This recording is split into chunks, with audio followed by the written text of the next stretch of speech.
I ain't gonna be the one looking after the old lady. Same here. These shocking words from my husband and sister-in-law marked the start of our discussion at my in-laws. My brother-in-law and his wife and I froze in response. Why don't you and Sarah take care of her if you're so concerned? We don't need the burden of an old woman in our home. My sister-in-law spat those words at me and my brother-in-law, with my husband just staring at us without a hint of remorse. How could they cast aside their own parents who had raised and loved them so easily? I was flabbergasted, and for the first time in my life, I felt an intense anger. But my husband and sister-in-law were oblivious to a surprising truth about my mother-in-law. Sarah and her family will be taking care of me. Do you think $1 million will cover the car and my accessible living accommodations? What? We too were taken aback by this revelation about my mother-in-law. Simultaneously, my husband and sister-in-law were clueless that they had unwittingly dug their own grave. My name is Sarah. This year, I turn 40. Inspired by my parents, who were artists, I too pursued a career in art. Now I teach at a famous art school in New York. It's busy, but I love it because I get to work with American art.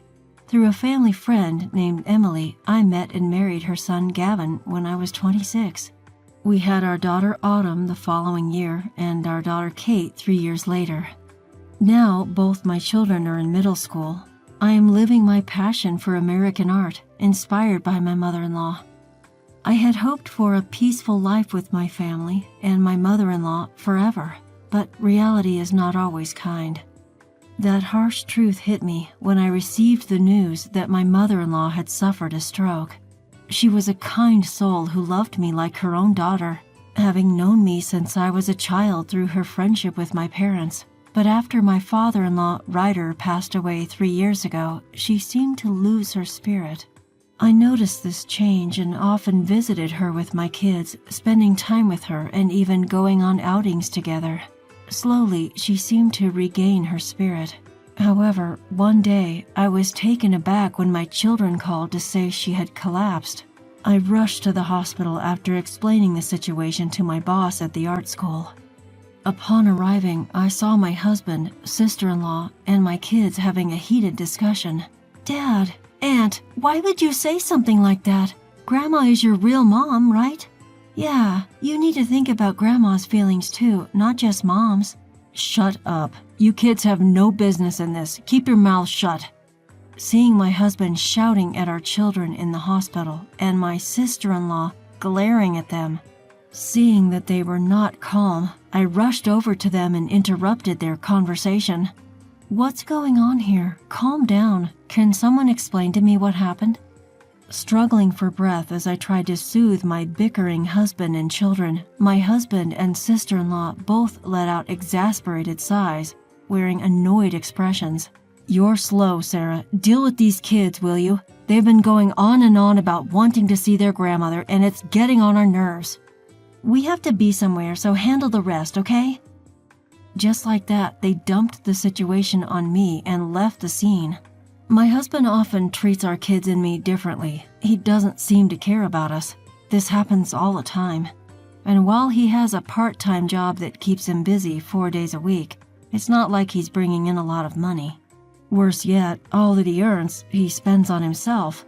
Furthermore, including his part-time work, he's always out and about from morning till night. On the rare occasions that he's home, he's always fiddling with his phone or buried in a comic book. I've repeatedly asked him to help with the household chores and spend some quality time with our kids. However, he just ignores me or lashes out with harsh words, much like he did with our daughter earlier.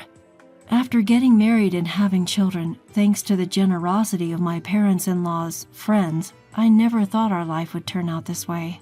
It makes me wonder if I should have given my marriage more thought when choosing a life partner. As for my sister-in-law, she behaves just like my husband, indifferent towards me, our kids, and even mother-in-law. And it's not just mother-in-law. She was the same way with my father-in-law when he was alive. If she's interested in anything, it's her job as a hostess where she gets to entertain young men. Therefore, she does absolutely nothing in terms of household chores or caring for mother-in-law at our shared home. Whenever mother-in-law tries to tell her something, she snaps back. "Geez, be quiet. Unlike you, I don't have that much free time. Being a hostess is a decent job for me, and it's what keeps me going." With a grimace on her face, she vehemently rebuffs mother-in-law and hardly ever takes her seriously. The saying, "parents' hearts are unknown to their children," could not ring truer in this situation, or rather, it's worse than that. At the sight of such atrocious behavior from their daughter and son, I was at a loss for words. Nevertheless, with mother-in-law currently undergoing surgery, my main concern was for her well-being. I continued to pray that the surgery would go smoothly. Amidst all of this, a certain someone arrived at the hospital, someone I had called on our way here. "Sister-in-law, how is Mom? How is Mom doing?" It was Shane, the younger brother of my husband and sister-in-law, his wife Mia, who is 2 years younger than him, and their twin daughters, who are the same age as my children. The brother-in-law's family had rushed here for mother-in-law and were panting and drenched in sweat. Brother-in-law became a novelist after one of the novels he wrote as a hobby during his university days got published online and became a huge hit. After graduating from university, he became a novelist, got married 2 years later, and had twin daughters. Now, due to work, he has moved out of his parents' house and lives peacefully with his family of 4 in an apartment in the city. Well, she's still in surgery. It's uncertain what will happen. I see. There was nothing else I could say to reassure them. However, in the face of such vague, comforting words, the brother-in-law looked slightly relieved. Unlike his older brother and sister, brother-in-law genuinely cares for us and mother-in-law. Just like me, he was worried about mother-in-law, who had aged and become a widow. Therefore, he kept in touch with mother-in-law, brought his family back to his parents' house several times to check on her, which also served as a source of comfort and strength for mother-in-law.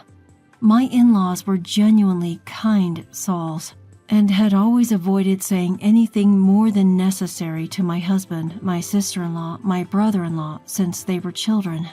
I suspect that this, unfortunately, resulted in my husband and sister-in-law becoming the way they are. The only consolation is that brother-in-law grew into a decent human being. A few hours later, the surgery was over and the doctor called us into a tiny room. "We've done all we could. She'll survive, but there will be lingering effects. She's going to need round-the-clock care from here on out," he told us, leaving me and brother-in-law's family breathless. It would be wonderful if mother-in-law could be healthy again. Not caring for her would inevitably mean dealing with my husband and sister-in-law more often than I'd like. Despite our reluctance, brother-in-law and I decided to call my husband and sister-in-law.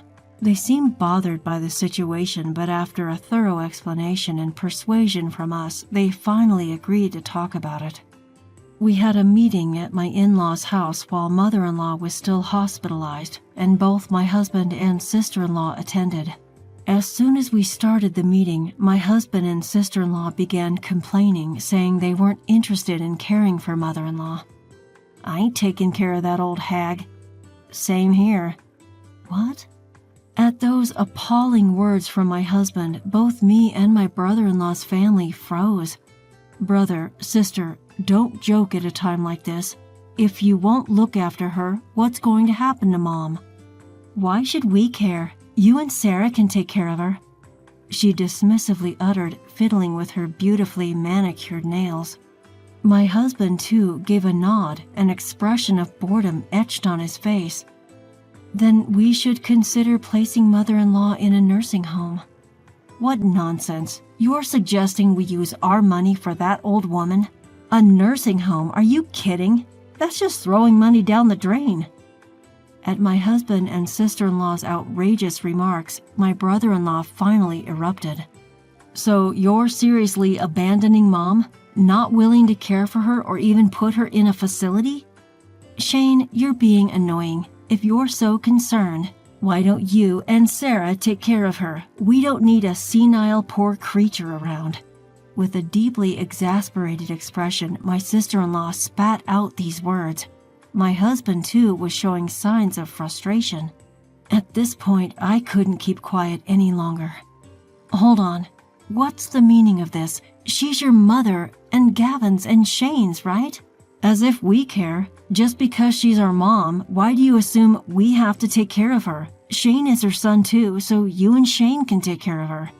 Sarah, you don't have formal qualifications, but you've been caring for Mom almost every day, right? So looking after her should be a piece of cake for you, right? With that, my sister-in-law smirked in the most disgusting way, and I no longer had the energy to argue. The situation was the same for my brother-in-law's family. We decided to bring this issue up with mother-in-law first, then we left their home. As we were leaving, my husband smirked unpleasantly and said he wouldn't be coming home until this issue was settled.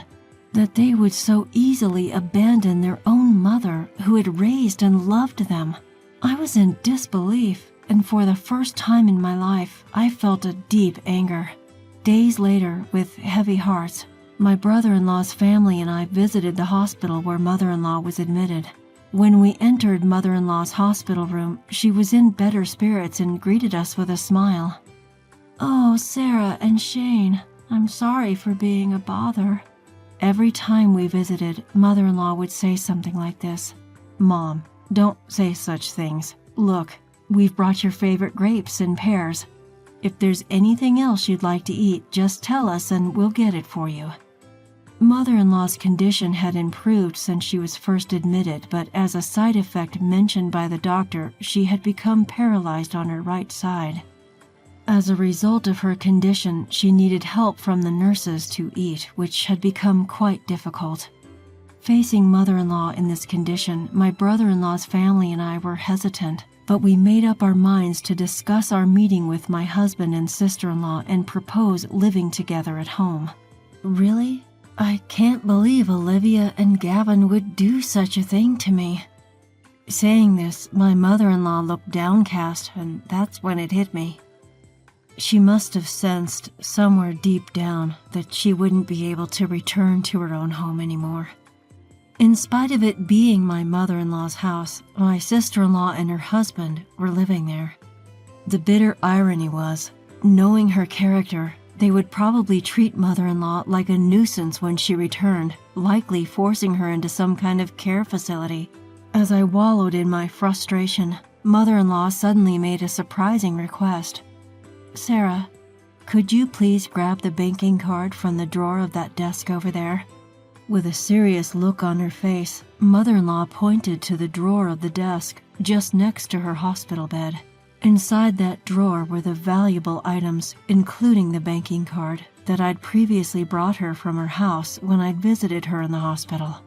I wondered what she could possibly need a banking card for, but fetched it nonetheless. Once in mother-in-law's hands, she opened it, revealing it to me and my brother-in-law and his wife. "I've got savings here. Could you and Shane make use of it?" Brother-in-law and I were flabbergasted at the sight of the banking card. It showed a balance the likes of which we had never seen before. In that moment, I became certain that I could show my husband and sister-in-law something they didn't expect. A few days later, brother-in-law and I called our spouses, asking them to come for an important meeting. The meeting would be at mother-in-law's hospital. My husband and sister-in-law showed their disdain when they heard about the venue, but bit when we added that mother-in-law had important matters to discuss regarding her future. They probably assumed she had decided to move into a facility and surrender the house and, of course, the money. The following day, my husband and sister-in-law showed up at mother-in-law's hospital room. Upon seeing mother-in-law, myself, our children, brother-in-law, and his family all gathered there, their faces turned sour. "Why are all of you here?" "Mom, we just want to clarify, what exactly do you plan to do?" Their questions hung in the air, and mother-in-law, her face serious, responded, "I allowed Sarah and Shane to tell you. I have crucial matters to discuss about our future. That's why I asked everyone to gather here." My husband and sister-in-law looked at each other, both with puzzled expressions. Then mother-in-law, taking a deep breath, addressed them. As per your wishes, I will move out once I am discharged. I will no longer show up in front of you or interfere with your lives ever again. What? My husband and sister-in-law stared at mother-in-law, their faces akin to deer caught in the headlights. Sarah and Shane have filled me in on everything. The conversation you had about me in my house, the way you called me a terrible burden and planned to cast me out. I know it all. What the… Sarah, you… Way to spill the beans, Shane. You two hold on, the conversation isn't over yet. My husband and sister-in-law shot me and brother-in-law a furious glare. However, a stern rebuke from mother-in-law quickly turned their attention back to her. In exchange for my departure and our final goodbye, I'm asking both of you to leave the house as well. Naturally, I will be cutting ties and excluding you from any inheritance. What? The surprise on my husband and sister-in-law's faces was undeniable. From now on, I will be in Sarah's care. As I mentioned before, would 1 million suffice to make the house accessible and purchase a new car? What? Upon my mother-in-law's insistence, I pulled out the banking card I had tucked away in my pocket and presented it to my husband and sister-in-law. As expected, both of them were taken aback by the balance on the card. 1 million? How? What's happening? It's impossible. How does our mother, an elderly woman with no job, have this much money? It's your father's legacy, money he'd been saving all this time, okay? What? While my husband and sister-in-law looked even more confused, my mother-in-law started repeating the story she had shared with us a few days ago. According to her, my father-in-law was actually a wealthy man. When he passed away 2 years ago, she inherited his fortune of $1 million. My husband, sister-in-law, and even brother-in-law had been kept in the dark. The reason? Their father wanted to avoid gold diggers and thus had not disclosed his wealth to anyone other than my mother-in-law. Before his death, he expressed his wish for his children to use the money when they need it and entrusted all of his assets to my mother-in-law. Knowing this truth, my husband and sister-in-law were speechless, just like we were that day. Then my mother-in-law concluded, I was planning to split this money between you two, but after understanding your true feelings, I've changed my mind. Olivia, Gavin, you are no longer my children. I want you to leave this house. My husband and sister-in-law were jolted back to reality by her cold dismissal. What? What are you saying? Gavin and I are your legitimate children too. The only child I have is Shane.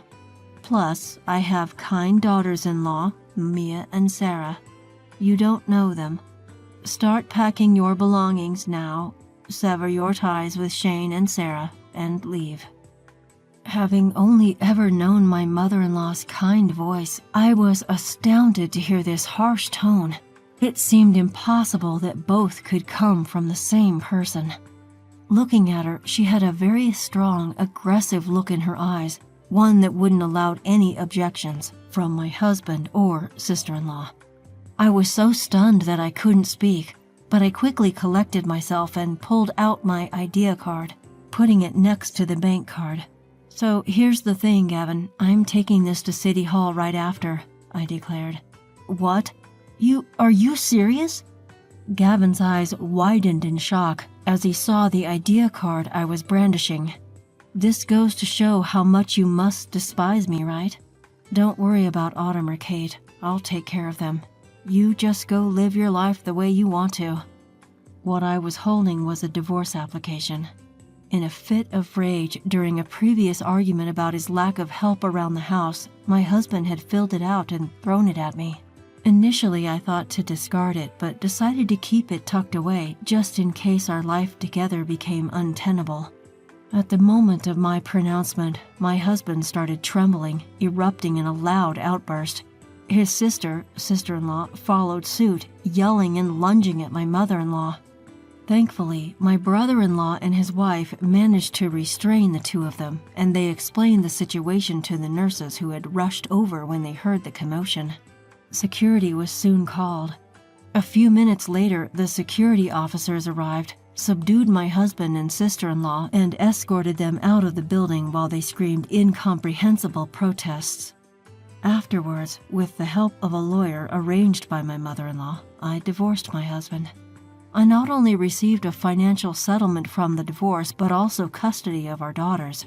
My mother-in-law made arrangements through her lawyer so that her last will and testament left everything to my brother-in-law, ensuring her estranged son and daughter wouldn't inherit a thing. The family home was sold off by my mother-in-law, and my ex-husband and his sister were forced to move into a shabby apartment. They both took on part-time jobs, working long hours every day. Yet they still found time to blame each other for their predicament and bicker constantly, much to the annoyance of their landlord and neighbors. As for me, I had my mother-in-law move into my home after she was discharged from the hospital, as per her wishes. Together with my kids, we took care of her. It was no easy task, but since I was already used to helping her out, it wasn't burdensome. We maintained a good relationship and went about our day-to-day lives in peace.